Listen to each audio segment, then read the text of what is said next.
seek the truth. So I think a word that you could describe about how Democrats will go forward in this regard is we will be very strategic.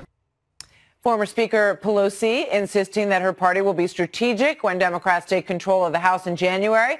But some new signs suggest that that may be not exactly the case. Axios reporting today that Democrats are readying a subpoena cannon, kind of like the one that shoots T-shirts into crowds at the games. Boom, boom, boom, all around. There's one for everybody. And the list, when you look at it, I mean, it really covers pretty much everything and everyone in President Trump's life. Look at this list. There's 85 things on here. It covers almost everything since day one, and Jared Kushner's up there, I don't know, 3 or 4 times in the list, and it goes on and on. So, as I said, it's comprehensive, shall we say. Here now, Judge Andrew Napolitano, Fox News senior judicial analyst. Judge, good to see you tonight. Likewise, what do you think of this stuff on that list? Well, I think the Democrats have 2 goals. One is to preoccupy him, the president, and the other is to run shadow investigations of what Bob Mueller is investigating. Because whereas Mueller must keep secret matters he presents to the grand jury, the Democrats will be able to pick and choose what they want to leak and what they want to announce. What is the goal of this?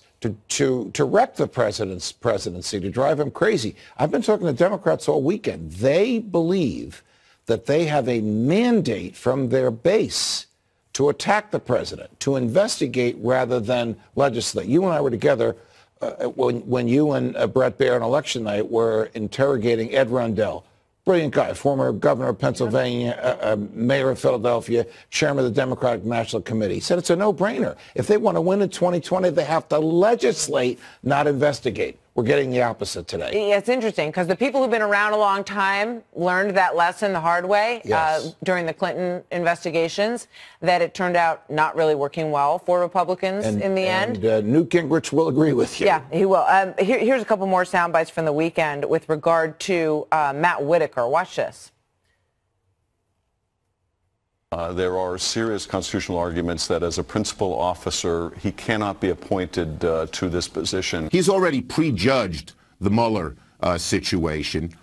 If he stays there, he will create a constitutional crisis. That he should never have been appointed, and that it does violence to the Constitution.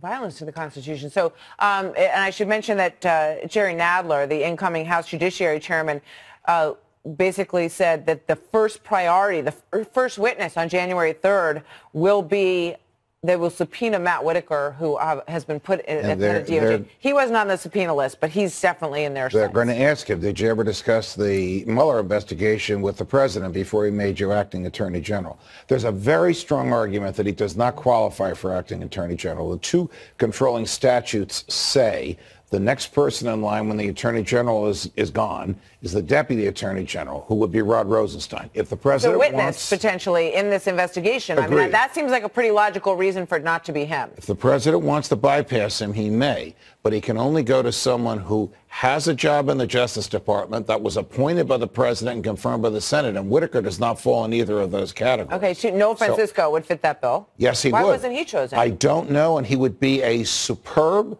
choice who would be welcomed by both sides of the aisle. He may be there before Christmas, because the heat from Whitaker may be heat the president doesn't want to deal with. But there is one line in the statute that says it can be someone who has worked closely with the attorney general for some time. Yes. And this is the chief of staff. Which Matt Whitaker has. But the 2 absolute requirements in both statutes are presidential appointment, Senate confirmation. He had one 10 years ago, but he has to have one at the time of his designation, which he doesn't. Judge, thank you. You're welcome. welcome. See what happens. Thanks, Judge. All the best. Well, Democrats, fresh off winning back control of the House, are reportedly preparing a subpoena cannon in a major push to investigate President Trump. Now that the Democrats are going to be in the majority in the House, they have a number of tools at their disposal, including the subpoena power. We could subpoena the final report. We could subpoena Mueller and ask him in front of the committee, what was in your final report? Democrats will go forward in this regard as we will be very strategic. So are subpoenas the only priority for Democrats, or will the new Congress try to legislate as well? Here to react, former intelligence officer Don Bramer. Thank you very much for joining us this morning. Hey, good morning, and thanks for having me. So what about the subpoena cannon? You actually say that Republicans shouldn't be too surprised about it. Well, no, this is almost exactly what happened when the Republicans took back the House. But what they've got to look at here is the Democrats ran on this new plan, health care, rebuilding infrastructure, which I think is doing quite well, and the economy. So if they're going to have legislation to do what they say, then let's do that and not get into this whole dragging it down with the subpoenas, which I think they want to do just so they can control the narrative for the next 2 years. And controlling the narrative, controlling the headlines, how would that benefit them if they really don't even make any progress on it?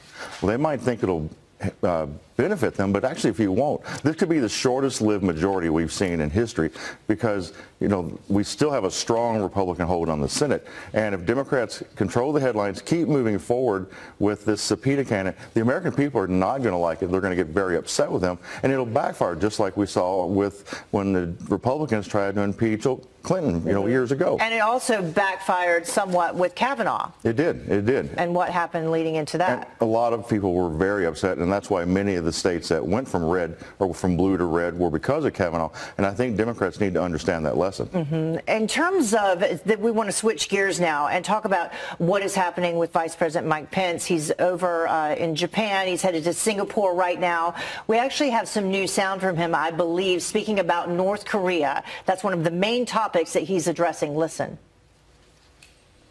President Trump believes his relationship with Chairman Kim is good. As we speak, another summit is being arranged. And as I assured you, Mr. Prime Minister, the pressure campaign will continue. And the sanctions will remain in full force until we achieve the final, fully verified denuclearization of North Korea.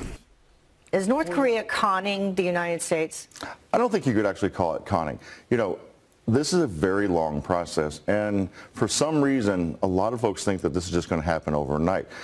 Let's take example the North Korean armistice for years ago. That took 2.5 years, 188 meetings. We're only a year and a half into this. When President Reagan was dealing with Russia in the early 1980s, that took us all the way back to almost a decade. So why we think this can happen right away, I really don't know where that the difference is? The difference is because of the availability of news today and this immediacy. And we're so, we're kind of in tune as to what's going on minute by minute. Well, absolutely. And let's look at the good of this. The missiles have stopped. We got hostages back. The remains are being exchanged. Mm-hmm. I take these as all good signs. We're still talking, and that's something that we haven't been able to do for decades under any previous administration. And as long as the folks at the State Department and the CIA continue to have this ongoing dialogue, I see that as a good sign, and there's going to be back and forth. Just yesterday, they announced that the Pentagon might consider restarting the two operations, Key Resolve and Foal Eagle, next year. So we're showing our strength and showing our science. So I don't think it's a con job. It's just going to be a little bit of give and take back and forth, and that's what we have to do. And you also mentioned there's a very key difference between promising to denuclearize and promising to disarm. This whole process, we were looking to denuclearize the peninsula. Never have they ever said they were going to disarm. You can't ask a country to give up the entire ability to defend itself. And I think especially as paranoid as that culture is, that's something we just can't expect. All right. Thank you so much for joining us. Appreciate it. We'll see what happens. All right. Okay. Well, some reports about the White House and likely fake news, but we thought we would explore this with you. President Trump's rising frustration with White House Chief of Staff John Kelly and Homeland Security Secretary Kirstjen Nielsen apparently is rising still. In addition, the top deputy to National Security Advisor John Bolton, Mira Ricardel, is in some jeopardy apparently because of clashes with First Lady Melania Trump and her staff. Now, I find the latter one to be amazing. Stephanie Grisham, the First Lady's Chief of Staff, saying that Ricardel no longer deserves the honor of working in the White House. That sounds like a very significant problem, doesn't it, for Ricardel? If her understanding of power is so limited that she would take on the president's wife, maybe she didn't belong in national security at all, but certainly not in the Trump White House. We'll see what happens. Joining us now to take this up and possible high-level changes following the midterms, Niger Innis, the national spokesperson for the Congress on Racial Equality. Great to see you, Niger.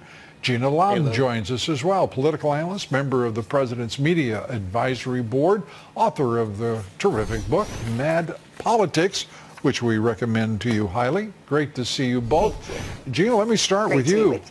How could someone involved in national security not understand power to the degree that they would work pretty hard not to offend the First Lady? Yes, I can't imagine, Lou, that you would want to offend the First Lady. And the First Lady seems to me to be somebody with an exceedingly high level of tolerance for people who are critical or bombastic in a myriad of forms, especially the media. And so I'm a little bit surprised by this story as well. But I think that the left sort of leaps onto these stories, Lou, of palace intrigue, which I don't think are all that intriguing in a lot of cases, because this is a president who works people 20 hours a day. We know this, Lou. And so we shouldn't be surprised, especially right after midterms, that there are going to be some changes. There are going to be some changes, and particularly when the First Lady's Chief of Staff releases a statement saying that someone doesn't deserve to be in the White House, it rises above the usual reportage of the fake news. Don't you think, Niger? Absolutely. I think Rick Cardell is gone. I think it is absolutely abysmally foolish on her part to, from what I understand, the squabble was over seating on the plane to Africa when the First Lady went to Africa, which is absurd. And it is not wise to get into a fight with the First Lady of the United States. I think Kelly has been rumored to wanting to leave and that Trump wants him out. I'm not so sure how true that is. No, I think Kelly has been a very stable force within the administration. If he decides to go because of just timing, that's fine. But I think his tenure was a very solid tenure. He brought a great deal of stability and normalcy to the White House. And I think regardless of personality conflicts that might have existed between him and the president, it seemed to have worked out very well for this administration. Nielsen, on the other hand, I think there's a little bit more to that rumor. There are a lot of folk, perhaps you, Lou, certainly our buddy Ann Coulter, and others that had real doubts about Nielsen being Homeland Security Secretary, being strong on immigration and on building the wall. And it's been expressed and reported that the president has been very frustrated with her lack of aggression in dealing with the illegal immigration problem. So I think those rumors could very well be true. And like Gina said, it's not unusual that there be turnover in the administration. There's nothing unusual, but all of the reporting today is worthy of note. Gina, I want to turn to you. You know Palm Beach. And Palm Beach and Broward counties are acting like they're history. They're reenacting it. They've got huge problems. You were down at the Board of Elections. What do you think? Yeah, I was at Palm Beach County today. I will be at Broward County tomorrow morning. My husband has actually done the official watching of it, and so I'm quite, I know more about this, Lou, than I ever wanted to know, let me assure you. The chain of custody is really the problem here. There is a lot of fraud that takes place before the ballots ever hit, right? Before they're ever actually all in this massive warehouse that we're looking at now. But even in this massive warehouse, Lou, you should know that Republicans are cordoned off by the supervisor of elections to this tiny little section and not allowed to be in any other part of this massive warehouse where all of these ballots sit. So when they come back out to be counted or to be evaluated or judged in their court there, it makes you wonder where they've been, who's had their hands on them. Now, they'll tell you there are sheriffs around, and there are. Who is putting up with a Board of Elections that would do that? I mean, I'm sure the Republican Party has some high-powered attorneys there. And by the way, they do control the governor's office. Why not move in and take control of this thing? Why would, Niger, why would anybody put up with that in either party? I think that is absolutely the question. I don't understand how the heck Snipes not only got appointed to the position in Broward County, but after getting smacked down. Talk to Jeb Bush. Yeah, and after getting smacked down by several judges for mixing legitimate provisional ballots with illegitimate ballots, being destroying questioned ballots? several times, destroying ballots. I say, how did this lady keep her position? How the heck is she in this powerful position? The other question is... Let me answer that question. That's Governor Rick Scott, who chose not to do anything. Which is unfortunate. The obvious question, there were a tremendous hurricane that hit several parts of Florida, several counties, including counties in the Panhandle. Somehow they were able to get in their provisional ballots, their regular ballots in, and Broward has mysteriously coming up with new votes. Niger, and by the way, that's one of Matt Gaetz' great tweets talking about the counties that were hit by hurricanes and had no problem making the deadlines. Niger Ennis, great to see you. Gina Loudon, great to see you. Grandstanders at a dinner table, grandstanders on a TV show. I try to let people make their point on TV now. I mean, sometimes I interrupt, but I really try to let people have their say. It's things I've had to train myself. I've had to train myself, and I'm not successful all the time, but you really need to let other people speak, especially when you're dealing with the President of the United States. Let him answer the question. Then you get one follow-up. And if he decides to give you another question, more power to you. No problem. I don't think Trump... Remember that press conference he did? Where was it, guys? Was it in... Yeah, it was in New York after the UN. Remember that press conference? And it was during Kavanaugh. Remember, he answered every question. There were very tough questions. But it was a well-run press conference. He didn't shy away from answering tough questions, nor did he snap at people. He kind of had some fun, but he didn't snap. So that's fine. But what happened with Acosta was just appalling. And the president should not reward that type of behavior with a hard pass to the White House. The man has some kind of issue, that Acosta. Fix your issue and then come back and be a reporter. But if you want to be a pundit, go be a pundit. I'm tired of all of this. I think it's a big waste of everyone's time. Absolutely. And Laura, I mean, as you know, the amount of access that Trump gives the press it just blows Obama out of the water. When he just the other day, I guess Friday, when he was walking to his plane, I thought to myself, just if he's just standing there for, I don't know, 20, 30 minutes taking questions. It was like another press conference. Yeah. And then do you remember after he went to North Korea, or went to Singapore rather, and he came back and he gave a 30-minute interview to Fox and Friends, and then he took another 20 minutes of questions from the press corps just on his way back into the White House. Yep. I mean, he's made himself very available. He's very accessible. I mean, they're mad that he doesn't give in and just say, please, please stop. Oh, yes, you're right, Jim. Great point. You're right. The caravan's not an invasion, even though, right. Yes. Right. Jim, you're right. It's not an invasion. So Jim Acosta gave his opinion. Let's play it again. Like Raymond made us play that again on Friday on the Ingram angle and the extended Friday Follies we ran on the Ingram angle on Friday, specifically about the caravan. But your campaign had an ad showing migrants climbing over walls and so on. That's true. But they weren't actors. They're not going to be doing that. They weren't actors. Well, no, it's true. Do you think they were actors? They weren't actors. They didn't come from Hollywood. Right. These were people. This was an actual, it happened a few days ago. And they're hundreds of miles away, though. They're hundreds and hundreds of miles away. That's not an invasion. Honestly, that's not an invasion. I think you should let me run the country. Yeah, that's you it. run Okay. CNN. So when he says that's not an invasion, he's giving his opinion. Americans coast to coast, many of them believe, I bet half the country at least believes it's an invasion.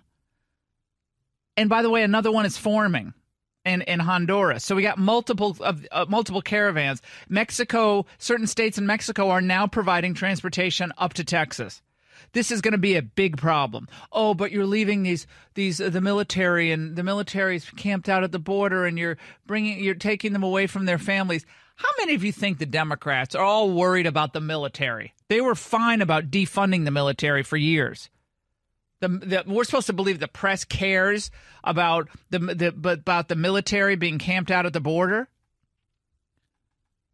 855-40 Laura. It's just absurd. Bill in North Carolina, line 1. Bill. Hi, Laura.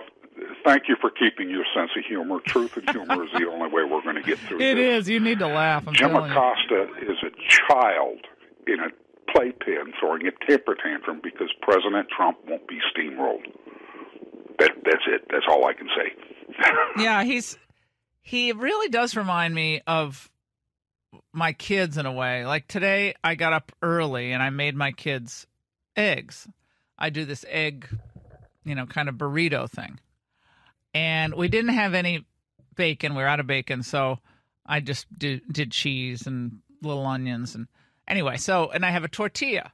So Dimitri says, "Mom, I want the pancakes. The pancakes in the box," which I can't even believe we have those, but we do. So he eats like 3 of those, and he's skinny as all get out. Dimitri, he's got to eat more. He is a skinny mini. He's so skinny. So I said, "Okay, you want pancakes and eggs? Great." So I make the eggs, excuse me. He's already eaten half the pancakes. He said, "Well, can you do the tortilla separate from the eggs?" Okay, all right. Short order cook here. Just separate. Put it separately on the plate. And then he looks at it and he said, "Nico touched my plate. Maria's staring at me." They do this thing. Maria's staring at me. Nico touched my plate. I'm like, oh my gosh. I just made exactly what you wanted, and now he's not going to eat it because Nico went to the bathroom and didn't wash his hands. But I'm just saying, it's like Acosta. It's like being a little kid. Doesn't get his way, and he's complaining. Meanwhile, Trump said, bring on some tough questions, no problem, but this has got to stop. 855-40 Laura. Obama's judges continue to thwart the president's agenda. I did an angle on this probably a year ago, and it's only gotten worse with the Keystone Pipeline. We'll see what happens with this. If you're not registered properly in your current state, then guess what? You're casting an irregular vote.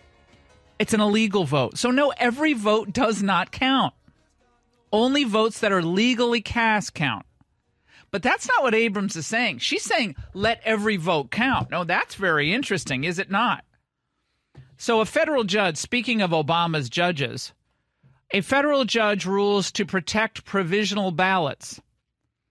Lauren Groh-Wargo, Abrams' campaign manager, announced that Judge Amy Totenberg's decision came out late yesterday, reported that the judge's 56-page ruling could affect thousands of provisional ballots.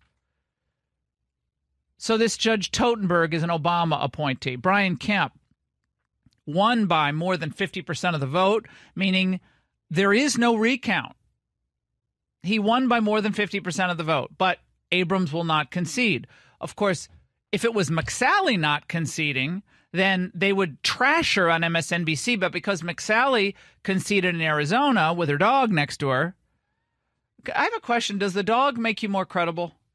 Sitting there with a dog. I mean, I love dogs. I love dogs.